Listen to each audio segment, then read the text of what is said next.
Assalamualaikum warahmatullahi wabarakatuh. Di sini kami dari kelompok 1 Etika Komputasi ingin memaparkan materi mengenai pemalsuan data atau data forgery. Berikut ini nama-nama dari anggota kelompok kami. Perkenalkan, nama saya Ela Yuni Nur Fadilah, NPM 2008101016. Halo, perkenalkan nama saya Gedi Ardi Pratama, NPM 2008101018. Perkenalkan, nama saya Hamidah Septi Lutfiana dengan NPM 2008101019. Perkenalkan, nama saya Riko Putra Anugrah dengan NPM 200810100024. Perkenalkan, nama saya Altavan Kriyaman dengan NPM 200810101036. Langsung saja ke materi yang akan disampaikan oleh teman saya. Pengertian data forgery. Data forgery adalah data pemalsuan atau dalam dunia cybercrime, data forgery merupakan kejahatan dengan memasukkan pada dokumen-dokumen penting yang tersimpan sebagai scriptless dokumen melalui internet.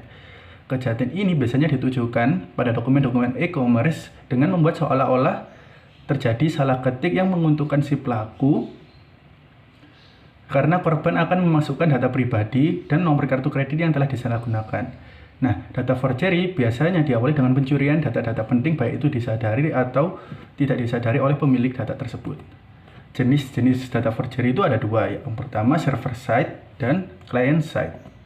Yang server side itu adalah pemalsuan dengan cara datanya dengan si pelaku itu membuat fake website yang sama persis seperti yang aslinya. Cara ini mengandalkan dengan kelengahan dan kesalahan pengguna karena salah ketik.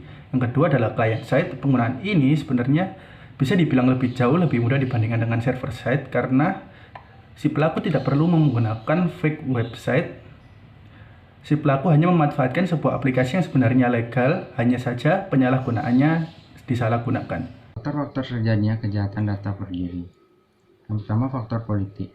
Faktor ini biasanya dilakukan oleh oknum-oknum tertentu untuk mencari informasi tentang lawan politiknya. Nah, kemudian nomor 2, faktor ekonomi. Karena latar belakang ekonomi, orang bisa melakukan apa saja. Apabila dengan kecanggihan dunia cyber, kejahatan semakin mudah dilakukan dengan modal cukup dengan keahlian di bidang komputer saja. Kemudian yang ketiga, faktor sosial budaya. Faktor sosial budaya ini ada 3 macam. Kemajuan teknologi informasi. Karena teknologi sekarang semakin canggih dan seiring itu pun mendorong rasa ingin tahu para pencinta teknologi dan mendorong mereka melakukan eksperimen. Kemudian yang kedua, sumber daya manusia. Banyak sumber daya manusia yang memiliki potensi dalam bidang IT yang tidak dioptimalkan sehingga mereka melakukan kejahatan cyber. Kemudian yang ketiga, komunitas. Untuk membuktikan keahlian mereka dan ingin dilihat orang atau dibilang hebat dan akhirnya tanpa sadar mereka telah melanggar peraturan ITE. Selanjutnya ada contoh kasus data forgery. Contoh kasus yang kita ambil yaitu pada CNBC Indonesia yang berjudul Polisi Ringkus Sindikat Pemalsuan Buku Rekening Bank. Yang di dalamnya terdapat tim CNBC Indonesia berhasil menelusuri terjadi praktek ilegal jual beli rekening bank yang dilakukan di sebuah platform e-commerce terkemuka di Indonesia, yakni Tokopedia, Shopee, dan Bukalapak. Meski berkali-kali diberantas oleh e-commerce tersebut, namun hingga berita ini tayang masih ditemukan akun penjual rekening dari berbagai bank di Indonesia. Para pedagang tersebut menawarkan hingga ratusan rekening bank dengan berbagai nama. Pembeli bisa memesan rekening dengan nama berjenis kelamin perempuan atau laki-laki. Pedagang pun menawari rekening baru alias belum pernah dipakai sebelumnya ataupun rekening bekas. Namun yang menjadi pertanyaan, bagaimana para pedagang rekening tersebut bisa mendapatkan atau membuat rekening bank secara masif? Bagaimana para pedagang rekening tersebut bisa mendapatkan atau membuat rekening bank secara masif?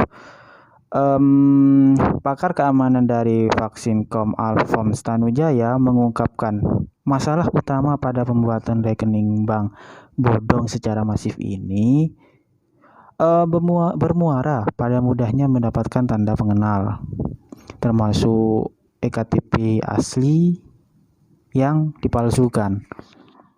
Berbekal data Dukcapil tersebut, sang pelaku bisa membuat ektp palsu guna membuat rekening di suatu bank. Nah, pada nantinya hasilnya adalah ektp palsu yang valid sesuai data Dukcapil, tetapi fotonya itu palsu.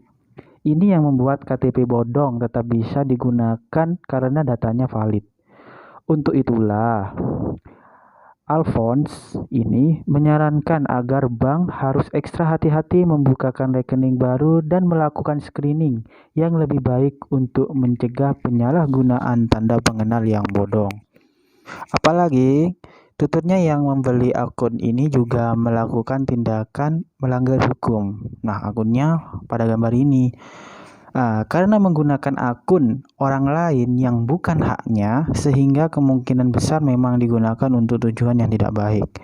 Menurut pendapat kami, perlunya peningkatan keamanan data di Dukcapil, karena itulah awal mula terjadinya pemalsuan data, dan juga dari pihak bank lebih ketat dalam men-screening KTP palsu agar tidak terjadi kejahatan data forgery kembali. Dan juga perlu edukasi masyarakat agar lebih waspada terkait dengan kejahatan kasus ini, dan juga para penegak hukum yang harus lebih tegas dan lebih waspada untuk menindaklanjuti pelaku agar tindakan seperti ini tak kembali terulang. Selanjutnya yaitu penanggulangan data forgery. The Organization for Economic Cooperation and Development atau OECD telah membuat guidelines bagi para pembuat kebijakan yang berhubungan dengan computer-related crime, di mana pada tahun 1986 OECD telah mempublikasikan laporannya yang berjudul Computer-Related Crime Analysis of Legal Policy. Menurut OECD sendiri, ada beberapa langkah penting yang wajib dilakukan oleh setiap negara dalam upaya penanggulangan data forgery ini. Yang pertama yaitu melakukan modernisasi hukum pidana nasional beserta hukum acaranya. Yang kedua, meningkatkan sistem pengamanan jaringan komputer nasional sesuai dengan standar internasionalnya.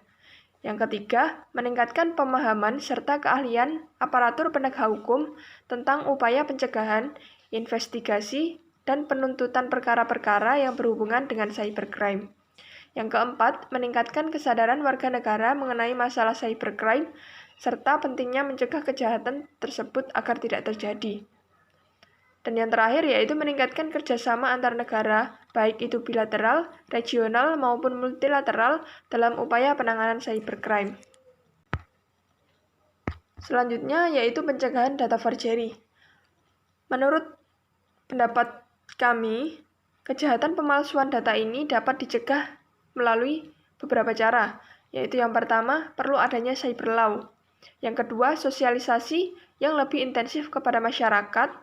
Yang ketiga, penggunaan enkripsi pada web-web yang menyimpan data-data penting. Dan yang keempat, yaitu waspada dan teliti saat akan memasukkan data-data di internet. Dasar hukum tentang data forgery. Dasar hukum tentang data forgery antara lain 1. Pasal 30 ayat 1-3. Ayat 1 yang berbunyi, setiap orang dengan sengaja dan tanpa hak atau melawan hukum mengakses komputer atau sistem elektronik milik orang lain dengan cara apapun. Ayat kedua yang berbunyi, setiap orang dengan sengaja dan tanpa hak atau melawan hukum mengakses komputer atau sistem elektronik dengan cara apapun dengan tujuan untuk memperoleh informasi elektronik atau dokumen elektronik.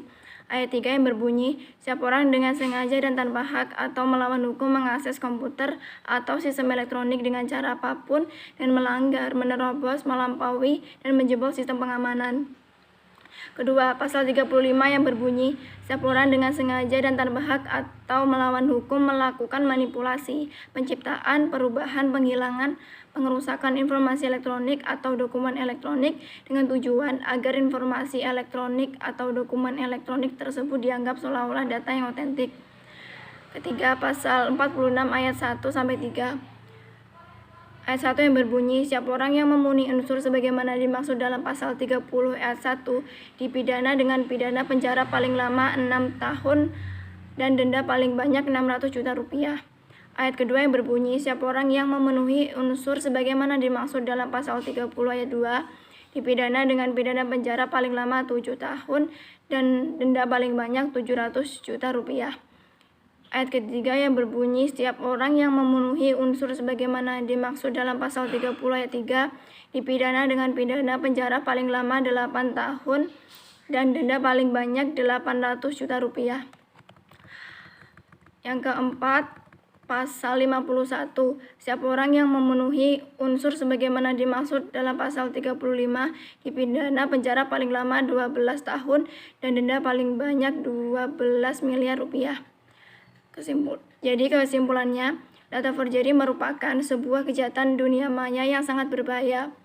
Kejahatan data forgery ini lebih ditujukan untuk pemalsuan juga pencurian data-data maupun dokumen-dokumen penting baik di instansi pemerintah maupun perusahaan swasta, yang mana kejahatan data forgery ini berpengaruh terhadap keamanan negara dan keamanan negara dalam negeri.